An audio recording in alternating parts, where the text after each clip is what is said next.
बिस्मिल्लाहिर्रहमानिर्रहीम। अस्सलाम वालेकुम बच्चों, आई एम मोहम्मद फैसल नईम और आज से हम सेकेंड ईयर केमिस्ट्री का स्टार्ट करेंगे चैप्टर नंबर 1 से लेक्चर नंबर 1। चैप्टर है जी पीरियोडिक क्लासिफिकेशन ऑफ एलिमेंट्स।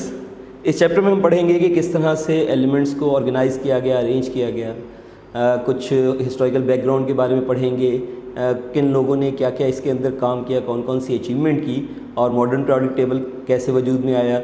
चलते हैं जी ज़रा बोर्ड की तरफ। आज जो टॉपिक हमें स्टडी करना है उनमें है हिस्टोरिकल बैकग्राउंड, मुख्तलिफ केमिस्ट जो हैं उनके काम, और मेंडलीफ का पीरियोडिक टेबल कैसे डेवलप हुआ, उसके डिफेक्ट क्या हैं और उसकी इम्प्रूवमेंट्स क्या हैं। एलिमेंट्स को सबसे पहले क्लासिफाई करने की कोशिश की अल्दाजी ने उनकी फ़िज़िकल और केमिकल प्रॉपर्टीज़ की बुनियाद पे। उससे एलिमेंट्स को एक ब्रॉडर क्लासिफिकेशन दी, मगर इसके बाद जो वाज़े तौर पे हमें काम सामने आता है वो डोब्रेनर का आता है, जिसने एलिमेंट्स को क्लासिफाई किया तीन के ग्रुप्स में एटॉमिक मास की बुनियाद पे। उससे तीन के ग्रुप्स बनाए। ये ग्रुप्स जो हैं एक आपके सामने एग्जांपल के तौर पे मैंने यहाँ पे लिखा है। जैसे लिथियम, सोडियम और पोटेशियम का एक ग्रुप बनाया गया एटॉमिक मास की बुनियाद पे। लिथियम का एटॉमिक मास 7 है, सोडियम का एटॉमिक मास 23 है और पोटेशियम का एटॉमिक मास 39 है। उसने इस तरह से इस ग्रुप को अरेंज किया कि सेंट्रल जो एलिमेंट है उसका एटॉमिक मास पहले वाले और आखिरी वाले के एटॉमिक मास के एवरेज है। अगर आप पहले वाले का एटॉमिक मास 7 और तीसरे वाले का 39 इनको ऐड करके 2 पे डिवाइड करें तो दरमियान वाले का एटॉमिक मास आता है। उसने इस तरह से तीन के ग्रुप्स बनाए। इन ग्रुप्स के अंदर एलिमेंट्स की कुछ प्रॉपर्टीज़ आपस में मैच करती थी, मगर वो बहुत ज़्यादा इस तरह के ग्रुप्स नहीं बना सका। इसके बाद बारी आ जाती है जी, अगला काम किया मेंडलीफ ने। मेंडलीफ ने पीरियोडिक टेबल को अरेंज करने की कोशिश की और इंक्रीजिंग एटॉमिक मास के हिसाब से अरेंज किया।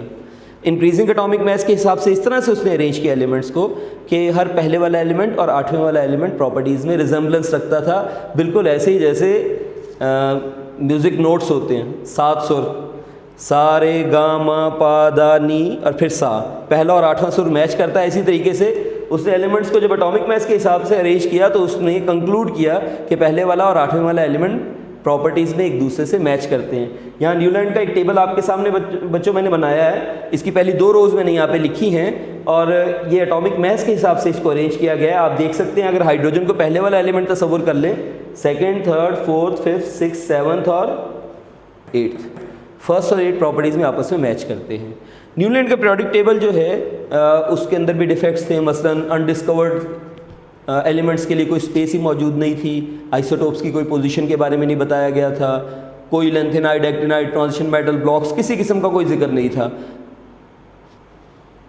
ये क्लासिफिकेशन जो है ये भी हमारे लिए बहुत ज़्यादा फ्रूटफुल नहीं थी और हम बहुत ज़्यादा इन्फॉर्मेशन इससे वो हासिल नहीं कर पाए जिसकी हमें ज़रूरत थी। इसके बाद डिमिट्री मेंडलीफ एक रशियन केमिस्ट है, उसका काम सामने आता है, जिसने पहली बार एलिमेंट्स के दरमियान उनकी एक लिंक ढूंढने की कोशिश की कि एलिमेंट्स की प्रॉपर्टीज़ में आपस में क्या लिंक है, और वो लिंक उसने डिस्कवर किया कि उनकी प्रॉपर्टीज़ उनके एटॉमिक मास पे बेस करती हैं। उसने एक लॉ दिया जिसको मेंडलीफ पीरियोडिक लॉ कहते हैं। ये लॉ कहता है जी कि प्रॉपर्टीज़ ऑफ एलिमेंट्स जो हैं ये पीरियोडिक फंक्शन है एटॉमिक मास का। जिस तरह से एलिमेंट्स का एटॉमिक मास बदलता है वैसे वैसे उनकी प्रॉपर्टीज़ में चेंज आता है। उसने भी एलिमेंट्स को इंक्रीजिंग एटॉमिक मास के हिसाब से लिखा और एक पीरियोडिक टेबल बनाया। ये पीरियोडिक टेबल बुक में तो मौजूद नहीं है, मगर आपकी दिलचस्पी के लिए और तवज्जो के लिए और समझ के लिए थोड़ी सी मैंने ये पीरियोडिक टेबल जो है ये यहाँ पे बनाया है। ये वो मेंडलीफ का पीरियोडिक टेबल है जो उसने डेवलप किया था। इसके अंदर 8 कॉलम्स हैं। कॉलम्स जो ऊपर से नीचे की तरफ हैं ये कॉलम ग्रुप्स कहलाते हैं और 12 हॉरिजॉन्टल रोज हैं इस साइड पे। ये रोज जो हैं ये पीरियड्स कहलाती हैं। तो उसके पीरियोडिक टेबल में 8 ग्रुप थे और 12 पीरियड्स थे। उसने एलिमेंट्स को इंक्रीजिंग एटॉमिक मास के हिसाब से ही लिखा। इसी प्रॉपर्टी को उसने यूज़ किया, मगर उसने अनडिस्कवर्ड एलिमेंट्स के लिए कुछ स्पेस छोड़ दी। जैसे आप यहाँ पे देख सकते हैं, बोरोन एल्यूमिनियम के बाद आपको कुछ स्पेसेस नज़र आ रही हैं। इसी तरीके से यहाँ पे इंडियम के बाद आपको एक स्पेस नज़र आ रही है, कुछ यहाँ पे स्पेसेस मौजूद हैं। और ना सिर्फ उसने उन स्पेसेस को छोड़ा बल्कि उसने उन एलिमेंट्स की प्रॉपर्टीज़ को भी प्रेडिक्ट किया और उनके एटॉमिक मास को भी प्रेडिक्ट किया। जैसे यहाँ पे देखें, एक एलिमेंट जो है ये अनडिस्कवर्ड है अभी तक, मगर इसकी जो है वो इसका एटॉमिक मास जो है उसने डिस्कवर किया। उसने बताया जी कि इसका atomic mass seems to be 72। उसके प्रोडक्ट टेबल से हमें बहुत से एडवांटेज मिले। नंबर एक, हम एलिमेंट्स की प्रॉपर्टीज़ के दरमियान लिंक को ढूंढने के कुछ काबिल हो गए कि किस तरह से एलिमेंट्स की प्रॉपर्टीज़ जो है वो ग्रेजुअली दर्जा बदर्जा तब्दील होती जाती हैं। इसके अलावा हमें अनडिस्कवर्ड एलिमेंट्स के बारे में मालूमात मिली कि there yet some elements which needed to be discovered, और इसके अलावा उनकी प्रॉपर्टीज़ के बारे में हमें एक आइडिया हो गया। उसके प्रोडक्ट टेबल से के अंदर कुछ डिफेक्ट्स भी थे, कुछ खामियां भी थीं। उन खामियों में एक ये थी कि इसके प्रोडक्ट टेबल के अंदर मिसफिट पेयर्स मौजूद थे। मिसफिट पेयर्स का मतलब ये है कि जिस एलिमेंट को जिस जगह पे अरेंज होना चाहिए था वहाँ मौजूद नहीं था, बल्कि दूसरी साइड पे लिखा हुआ था। दूसरे नंबर पे इसके प्रोडक्ट टेबल में आइसोटोप्स के लिए कोई प्लेस मौजूद नहीं थी।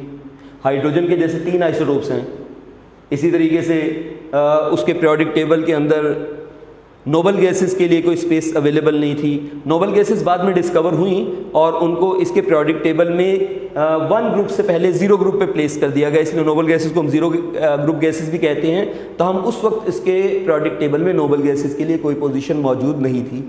नॉर्मल और ट्रांजिशन एलिमेंट्स जो है वो इकट्ठे किए हुए थे। मसलन यहाँ हाइड्रोजन, लिथियम, सोडियम, पोटेशियम के साथ आप देख सकते हैं कॉपर, रुबीडियम, सिल्वर, ये जो हैं कॉपर और सिल्वर, रुबीडियम तो नॉर्मल एलिमेंट है, कॉपर, सिल्वर, गोल्ड ये भी इसके साथ प्लेस किए हुए हैं। सेकंड ग्रुप में आप देख सकते हैं beryllium, magnesium, calcium normal element, उनके साथ जिंक, कैडमियम और मर्क्यूरी को भी प्लेस किया हुआ है। तो नॉर्मल और ट्रांजिशन मेटल्स के दरमियान कोई डिफ्रेंसिएशन मौजूद नहीं थी। ब्लॉक्स का कोई कॉन्सेप्ट नहीं था। Rare earth elements, lanthanides, actinides के बारे में किसी किस्म की कोई इन्फॉर्मेशन नहीं थी। तो इसके प्रोडक्ट टेबल को एक रॉ प्रोडक्ट टेबल कहा जा सकता है। ये ऐसा प्रोडक्ट टेबल जो हमें बेसिक इन्फॉर्मेशन प्रोवाइड करता है, एक ऐसा फ्रेमवर्क जिसके ऊपर बेस करते हुए हम मॉडर्न प्रोडक्ट टेबल बनाने में कामयाब हुए। इसके प्रोडक्ट टेबल के अंदर डिफेक्ट्स भी थे। इसके प्रोडक्ट टेबल में हमने कुछ इंप्रूवमेंट्स भी की, और ये इंप्रूवमेंट्स जो हैं तब हुई जब मौज़ले का काम सामने आया, जिसमें उसने एटॉमिक नंबर का कॉन्सेप्ट दिया। इस एटॉमिक नंबर की बुनियाद पे हमने प्रोडक्ट टेबल को रीड्रॉ किया, रीअरेंज किया, और मॉडर्न प्रोडक्ट टेबल वजूद में आया, जहाँ पे ये तमाम डिस्क्रिपेंसीज जो इसके प्रोडक्ट टेबल में एग्जिस्ट करती थी वो दूर हो गई। बच्चों, आज के लेक्चर के अंदर हमने जो पढ़ा वो ये था कि नंबर 1, प्रियोडिक टेबल जो है उसका हिस्टोरिकल बैकग्राउंड क्या है, उसके बारे में कुछ बातें पढ़ी। इसमें से कुछ शॉर्ट आंसर क्वेश्चन पूछे जाते हैं और एक लॉन्ग क्वेश्चन पूछा जाता है। शॉर्ट आंसर क्वेश्चन के अंदर डोब्रेनर का ट्राइड्स के हवाले से पूछा जाता है कि डोब्रेनर ट्राइड्स क्या हैं, और उसके साथ ये एग्जाम्पल बुक में लिखी हुई नहीं है, मगर आप ये एग्जाम्पल यहाँ से कोट कर सकते हैं। इस तरह न्यूलैंड का जो ऑक्टेव है, या न्यूलैंड ने किस तरह से एलिमेंट्स को अरेंज किया, उसके बारे में थोड़ी सी शॉर्ट आंसर क्वेश्चन में पूछा जा सकता है। इसके अलावा जो लॉन्ग क्वेश्चन इसमें से आता है अमूमन और ख़ासा अहम है, वो है मेंडलीव्स के प्रोडक्ट टेबल, उसकी प्रोडक्ट लॉ, उसके डिफेक्ट्स और उसकी इम्प्रूवमेंट्स। तो इसके अंदर जो है ये पेज नंबर 2 के ऊपर बेटे वो पूरा डिटेल से लिखा हुआ मौजूद है। आप इस लेक्चर की रहनुमाई लेते हुए और वहाँ से बुक को स्टडी करते हुए इसको जो है तैयार कर सकते हैं। नेक्स्ट लेक्चर के लिए अल्लाह हाफ़िज़, अस्सलाम वालेकुम।